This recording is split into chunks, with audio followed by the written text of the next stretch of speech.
Charles Burns' graphic novel, Final Cut, is a surprisingly simple story about the relationship between a young man and a young woman. Much like Burns' most acclaimed work, Black Hole, the story deals with themes of youth, sexuality, and alienation, but this time in color. Overall, I think this book is quite good. The artwork is gorgeous, and Burns has an atmospheric and hypnotic writing style that makes it very easy to read in one sitting. However, I don't think the book totally comes together in a particularly strong way by the end, but let's back up a bit. Final Cut is about a group of young adults trying to make a short horror movie. The book focuses on the relationship between Brian, the film's co-director, and Laurie, the film's lead actress. The story shows a very interesting push and pull between the two, where they both want some form of relationship with each other, but can't quite connect in a way that they both would like. Brian, more straightforwardly, falls in love with Laurie, and has difficulty expressing his interest in a healthy way.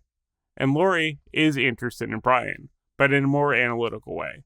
He's a great artist who's kind of emotionally distant, and she wants to figure out what's going on in his head. Both characters serve as narrators, and the book switches back and forth between their perspectives consistently.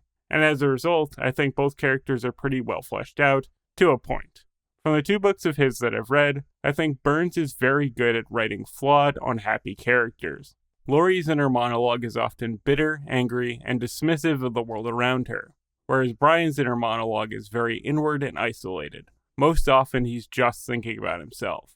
This creates an interesting dynamic between our two protagonists that I find very engaging. And this almost goes without saying, but Charles Burns' artwork is fantastic, and he shows off his range in really cool ways throughout the book. Final Cut features an art style very similar to Black Hole, flat, graphic, reminiscent of 1960s pop art with thick, distinctive inking. But during the story, the characters watch real classic movies, like Invasion of the Body Snatchers and Last Picture Show. And I love what Burns does here, showing live-action actors as more three-dimensional than his characters, as well as capturing a realistic color palette for black and white movies. And as mentioned, Brian is a talented artist, often dreaming of surreal, highly detailed alien landscapes, and drawing portraits that are distinct from Burns' main illustrations. It's highly impressive work, and the book is almost worth reading for the art alone. Now, I'm going to talk a little bit more about the story and some gripes I have with the book as a whole. I'm not going to go too far into detail about any particular plot point just yet, but if you're interested in reading the book and want to go in without knowing anything about the story, I'd duck out now. Okay? Okay. So, I didn't know anything about the book before reading it, and I assumed it was a horror story.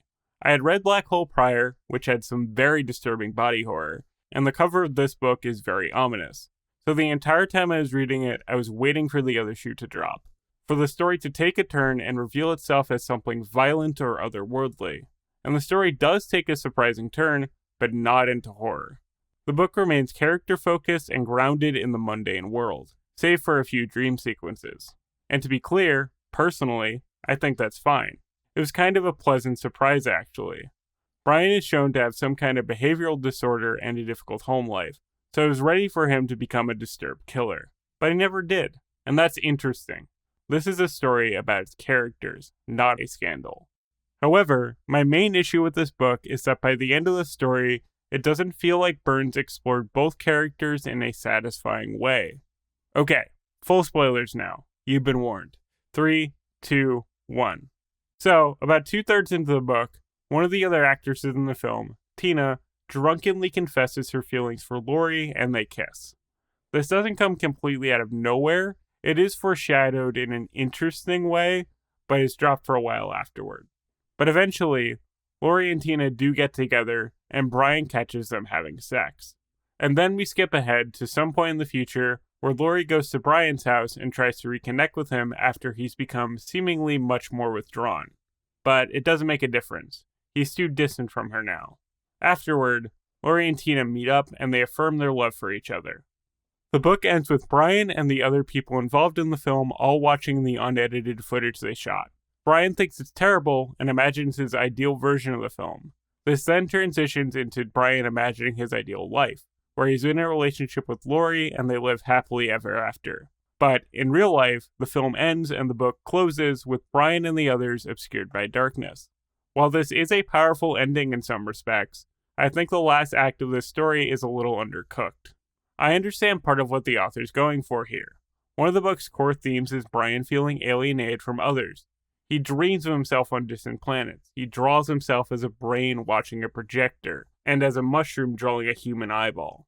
The movie he's trying to make is about Laurie's character being replaced by an inhuman counterpart. It's all spelled out pretty clearly.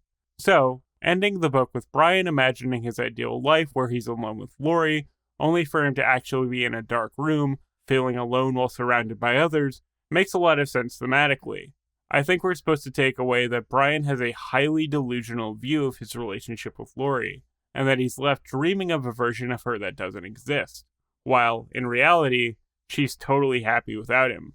But the problem is, this isn't just Brian's story, it's also Laurie's. She narrates half the book. While the story does give her a happy ending, it doesn't feel very impactful, because we essentially lose her perspective. We don't get a lot of insight into Laurie's feelings towards Tina or how their relationship fulfills her. I just explained how thematically coherent Brian's ending to the story is, but I don't see that same level of care when it comes to Laurie's side of the story. I truly don't know how Laurie falling in love with Tina ties her story up thematically, or how Tina softens her bitter and jaded worldview. Look, I'm not asking for the book to become entirely about Laurie's queer romance, but a little more substance would have gone a long way. It feels like the author rushed Laurie's character arc just to get to an ending. The one justification I can think of for getting so little of Laurie's POV by the end, despite the massive change for her character, is that the book is focused on the relationship between her and Brian. So, there is artistic license to gloss over the details of her relationship with another person. But, if that is the case, I don't really like that storytelling choice. It makes the whole thing feel so much more arbitrary and unsatisfying. I think in a story where there are two narrators, both POVs should be given equal weight. But oh well, the book's still pretty good. I like the part where Brian started info dumping about movies he liked instead of flirting. He's literally me! Okay, bye!